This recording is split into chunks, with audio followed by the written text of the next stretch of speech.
Subscribe कयो घंटी जे button खे दबायो। उन एक वीडियो जे अंदर उणी जगहन ते अल्लाह तबारक व तआला जी तौहीन कई है। घणनि जगहन ते उणी जगहन ते उन अल्लाह ताला जी जेको तौहीन कई है।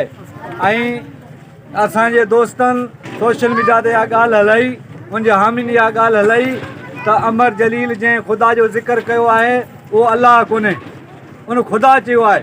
मके जा मुशरक ख़ुदा खे मुख़्तलिफ़ नालनि सां पुकारींदा हुआ, इन करे उहो ख़ुदा हो। पर तव्हांखे इहा ॻाल्हि ज़हन में रखणु घुरिजे, जिन वीडियो ॿुधी आहे त अमर जलील चवे थो त उन ख़ुदा 1.25 लख नबी मोकिलिया हुआ।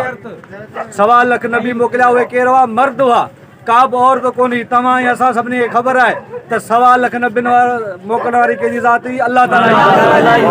1.25 लख नबी खे मोकिलिया, अल्लाह मोकिलिया हुआ।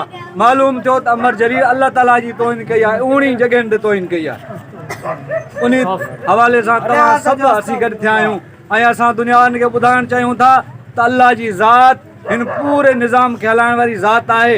अॼु जो दानश्वर जेको मौलवी जे लाइ लफ़्ज़ इस्तेमालु करे थो, मुल्लू, माना मुल्ले सां हुनखे वरी बाहि आहे, हुनखे जीअं झुॾे वारो मिर्च पाण लॻे थो ईअं हुनखे बाहि आहे। पर क़यामत ताईं जेसि ताईं कुर्बानी आहे, मींहुं हुजे बरसाति हुजे, तव्हांजी मस्जिद में ओ असर जो थी करे आज़ान ॾियण वारो इहो मुल्लू आहे। पर दानश्वर सरदार हूंदा इंशाअल्लाह।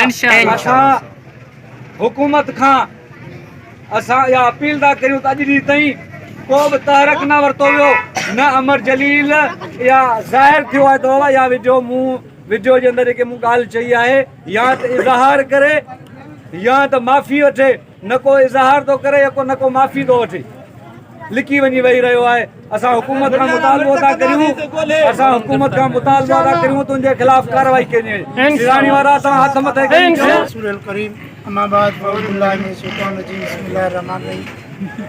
इंतहाई अफ़सोस जी ॻाल्हि आहे जो पाकिस्तान जे कानून में क़ाइद आज़म खे केरु गारियूं नथो ॾेई सघे, अलामा इक़बाल खे केरु गारियूं नथो ॾेई सघे। पाकिस्तान जो झंडो जॾहिं सड़ियो त GM सैयद जेल में पियो हो, माना पाकिस्तान जे झंडे जी तौहीन उन्हनि खां बर्दाश्त कोन अथई। लेकिन इहो जेको इस्लाम जे नाले ते, कलमे जे नाले ते हीउ मुल्क हासिलु कयो वियो आहे, इन में इन्हनि अदीबनि खे जेके असल में मवाली पन, जेके असल में बेदीन पन, जेके असल में राह जा एजेंट पन, जेके यहूद ऐं नसारनि जा पिठू आहिनि, इन्हनि खे एतिरी खुली छूट आहे जो हिननि खे अख़्तियार आहे किताब लिखनि अंबिया जे ख़िलाफ़, किताब लिखनि साहबा जे ख़िलाफ़, किताब लिखनि इमामनि जे ख़िलाफ़, किताब लिखनि क़ुरान पाक जे ख़िलाफ़। हिननि खे एतिरी छूट ॾिनी वई आहे जो जंहिंजे ख़िलाफ़ बि हे किताब लिखनि, हे पिया लिखनि, हिननि जे मथां को बि कानून कोन्हे। उन सरहंदी वारे रुगो हिकिड़े दफ़ा चयो त हिनखे मारे अचो, 50 लख रुपया थो ॾियां, त हिनखे यकदमि अची वियो न मुला कानून हथ में खणी वठनि। बेग़ैरत तव्हीं जॾहिं रब जी ज़ात जी तौहीन कंदा त मौलवी कानून त छा, पर कानून खे लताड़े तव्हांजी सिसियूं लाहींदा। छा कयो? वरी चवनि था न माण्हू ग़रीब आहिनि, उन्हनि खे अटो कोन्हे, मुलनि खे अमीर जॾहिं यादि आहे। असां खे कॾहिं चयो आहे त ग़रीबनि खे अटो न ॾियो, ग़रीबनि खे नौकरियूं? अवी सिंध जो नारो त हणो, सिंध जी ॻाल्हि करियो। असांजो राशिद महमूद अव्हां सां गॾु आहे। कल्ह बि तव्हीं ॾिसो बशीर कुरैशी जी वर्सी हुई, राशिद महमूद रुनू पे, छो त उहे माण्हू असुलु सिंधी हुआ, सिंधियुनि जा वारस हुआ। अवी यहूदियुनि जा एजेंट हुयो, नालो सिंधियुनि जो, ऐं गारियूं वरियूं ख़ुदा खे, ऐं वरी चढ़ायो त असीं मुस्लमान आहियूं। मौलाना रूमी रहमतुल्लाह अलैह फरमायो, हिकिड़ो माण्हू हो मिस्र जे अंदरि, उन चयो पहलवान हो, ताक़त वारो, उन वटि मुसवर ठाहियो कि मुंहिंजी त तस्वीर शींहं जी ठाहे। हुन सुई गरम करे उनजी तस्वीर ठाही, सूर थियोसि। चई छा थो करी? चई सुईअ सां तुंहिंजो शींहं थो ठाहियां तुंहिंजे बदन ते।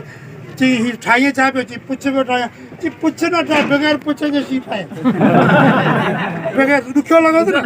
वरी हुनखे सुई सां गरम करे वरी हुनखे लिको कढी। चई छा थो करी? चई शींहं जो पेट थो ठाहियां। चई शींहं जो पेट न ठाहे, ईअं ई शींहं ठाहे। वरी चई छा थो करी? चई कन थो ठाहियां। चई बग़ैर कननि जे कटियल कन हूंदा न सम्झा, इहो वधीक था ॿुधाए, तूं इहो कन न ठाहे, शींहं ठाहे। वरी चई मुंहुं ठाहियां। चई मुंहुं न ठाहे, शींहं ठाहे। तॾहिं हुन मुसवर चयो चई दुनिया में अहिड़ो को बि शींहं कोन्हे जंहिंजो न पुछ हुजे न पेट हुजे न अखियूं हुजे न अहिड़ो को बि करे अहिड़ा बेगर त असां मुस्लमान जी काई कोन्हे। ॾिसंदा रहो मुंहिंजी सिंध न्यूज़ चैनल।